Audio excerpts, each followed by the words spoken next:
Hoje é o último dia, né? O último dia desse ano. Tá passando, né? O último dia para fazer os planos para o ano que vem. É o último dia para pagar a dívida, se você não quer entrar o ano sem dívidas, né?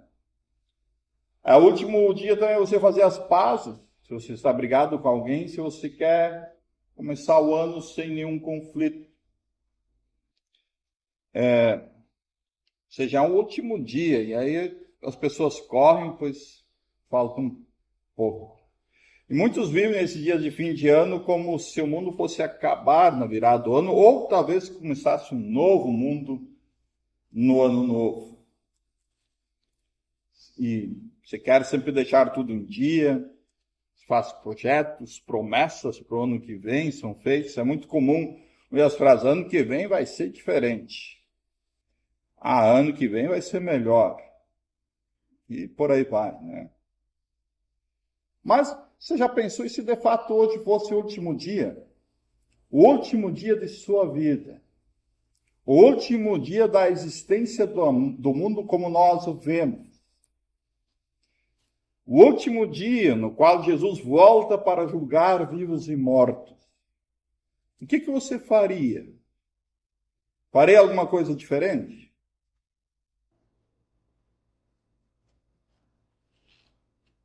Por um lado, né, entre sai e ano continua sempre na mesma, mas quanto ao último dia, o dia do juízo final, esse é certo que vai vir. E talvez a pergunta é, como é que você está se preparando para esse dia? Aliás, a virada de ano está associada, falando em preparação, a muitas superstições, né, de preparação para essa virada. De todos os tipos, né? Desde a roupa certa para vestir, a comida correta para se comer, os rituais lá no mar, na mesa, em roda da casa, enfim. E são seguidos à risca para começar o ano bem. E além disso, aparece nesse período, normalmente aparece aqueles que fazem as profecias, né? Adivinham o que vai acontecer ano que vem, e são amplamente divulgados na TV. Difícil às vezes é ver alguém divulgando, no fim deste ano, divulgando o que o cara acertou ou errou no ano passado, né? Mas o fato é que esse período do ano é um prato cheio para essas coisas, essas superstições, simpatias e tudo mais. E o menino Jesus nem saiu de cena em alguns lugares, o Papai Noel, e já entra em cena essas crendices de toda sorte e tomam toda a atenção para si. Mas será que se alguém seguir todas essas coisas à risca, vai ter um ano bom? E será que isso nos prepara para o futuro, para as adversidades que virão no próximo ano?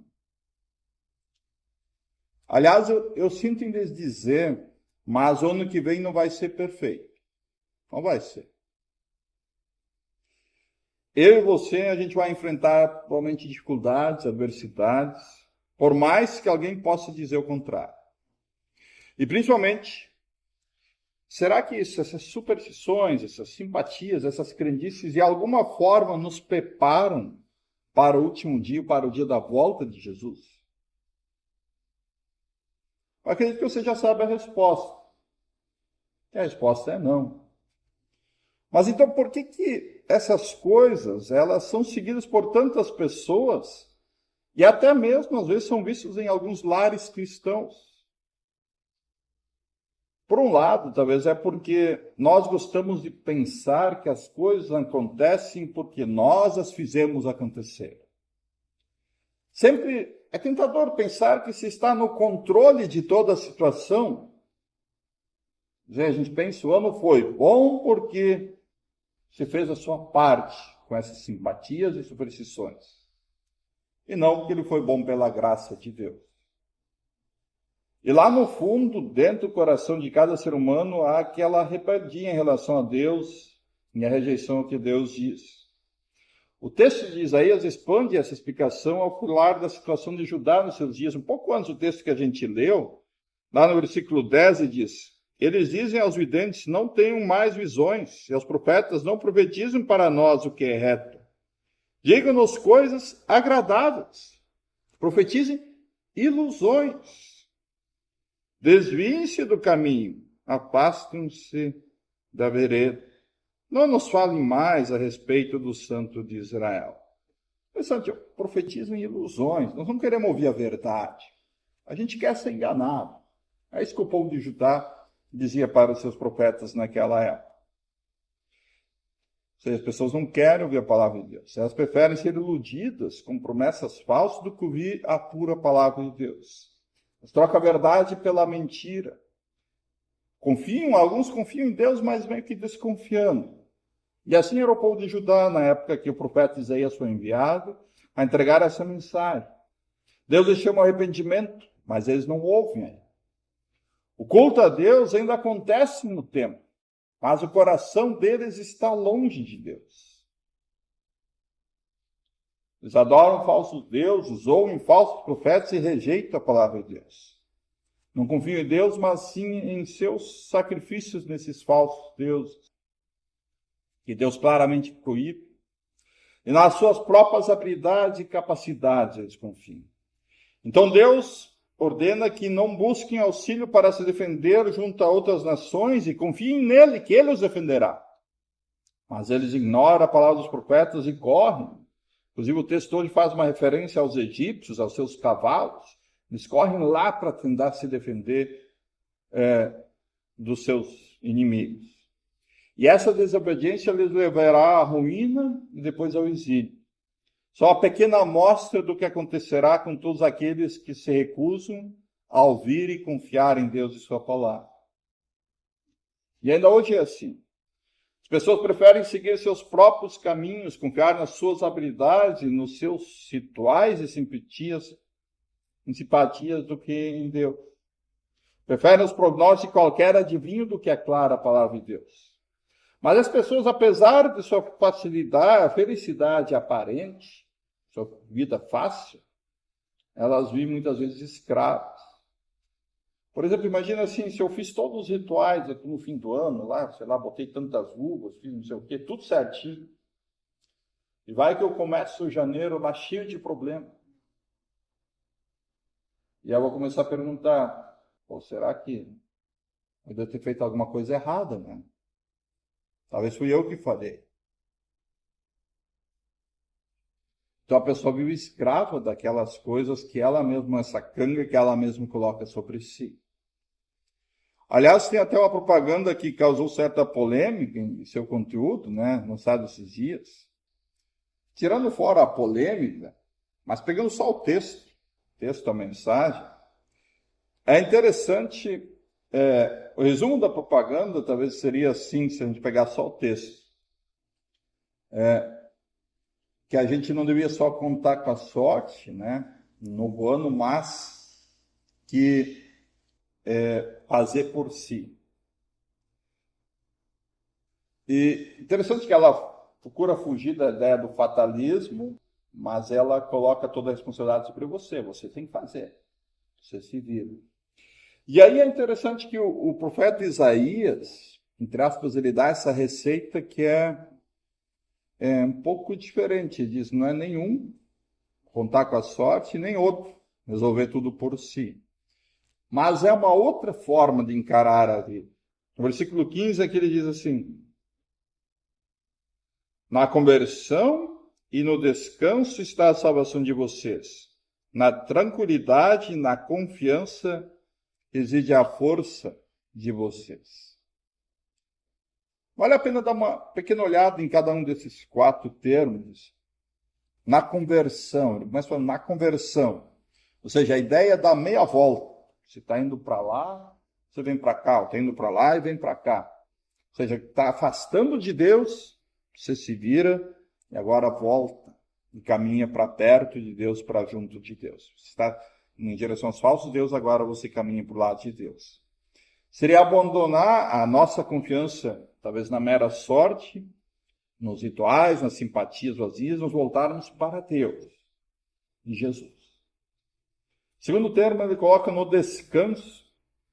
seja, descansar dessa nossa autoconfiança, abandonar essa confiança nas nossas próprias habilidades, nas nossas capacidades, ao invés disso, depositarmos nossas vidas nas mãos de Deus e confiar que Ele cuidará para que tenhamos um bom futuro.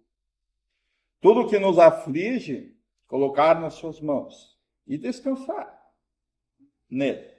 Como diz lá aquele convite, de amém todos que estão cansados, sobrecarregados, eu lhes darei descanso. Depois ele fala na tranquilidade. Tranquilidade que brota no coração de alguém que foi persuadido a crer e confiar na salvação em Jesus. É a tranquilidade que Deus nos dá ao dizer para nós e mostrar que Ele nos ama e que nada pode nos separar do amor de Deus, como a gente ouviu na leitura e a gente cantou. E se Deus é por nós, quem vai ser contra nós? Não importa as adversidades que vamos ter que enfrentar amanhã, semana que vem, no ano que vem, ou seja lá quando for, seja fome, seja pobreza, seja perseguição, angústia. E o texto nos diz, nem mesmo a morte pode nos separar do amor de Deus que está em Cristo Jesus, nosso Senhor. Na verdade, em todas essas coisas nós somos mais que vencedores por meio daquele que nos amou. Veja que a fé em Cristo nos dá tranquilidade para a gente iniciar um novo ano. Pois nós sabemos que Deus nos ama e que nada pode nos separar desse amor. E por fim diz confiança. E essa confiança tem a ver com nós esvaziarmos da nossa confiança em nós, em outras coisas, nos agarrarmos e confiarmos unicamente em Deus, quando a gente cantou, eu só confio no Senhor. E o apóstolo Paulo, ele parafraseia essa palavra lá em 2 Coríntios 12, ele diz assim, a minha graça é o que basta para você, porque o poder se aperfeiçoa na fraqueza. É isso que Deus fala a propósito. E lá ele conclui dizendo, porque quando sou fraco, então é que sou forte. A nossa força não está nas nossas habilidades e capacidades, que também são um presente, um dom de Deus. Também não está na sorte, rituais, crendices, simpatias, ou energias positivas, seja lá o que for. A nossa força vem da graça e do amor de Deus por nós. É Deus que nos fortalece. E Ele faz sempre, isso sempre que ouvimos a sua palavra, nos fortalece lembrando nosso batismo. Hoje eu sou filho porque Deus me ama e por sua graça, por seu perdão. Deus nos fortalece aqui na Santa Ceia, nos dá o pão celestial, o sangue divino que nos alimenta na nossa jornada aqui e fortalece em meio às adversidades que encontramos na nossa vida. E essa graça e amor de Deus fica muito evidente no texto que nós ouvimos antes do Evangelho, ali de Lucas 12, 35 a 40. Onde é que ele relata ali que o patrão sai e os servos devem ficar vigilantes, em prontidão para receber o patrão quando ele voltar. Mas o texto mostra uma atitude tão inusitada quando o patrão chega em casa. Ao invés dos servos servirem o patrão, que é o esperado, é ele quem se prepara e serve o servo. Assim, esse texto nos lembra que toda a nossa ansiedade, todo o nosso temor e aflição em relação à volta de Jesus, todos eles são desfeitos pelo fato de que naquele dia nós seremos convidados para o banquete celestial. De nós não seremos nós os garçons, mas os convidados a sentar e desfrutar daquela ceia. E sexto também nos lembra aquele momento especial em que Jesus, na noite em que se viu a Santa Ceia, ele foi lá, sentou e se ajoelhou e lavou os pés dos discípulos, ao invés deles lavar os pés dele. E também nos remete aqui ao culto, quando a gente vem aqui e quer servir a Deus, adorar a Deus, e é isso que a gente faz. Mas logo no início do culto a gente já é surpreendido, Deus dizendo, eu te perdoo, aqui eu te sirvo. Minha palavra, o meu perdão, com a minha paz. Então aqui a gente vem para o culto, adora e serve a Deus, sim. Mas ele também aqui, de uma forma especial, vem e nos serve para o seu perdão e a sua paz. Bom, hoje é o último dia. Talvez não seja, né?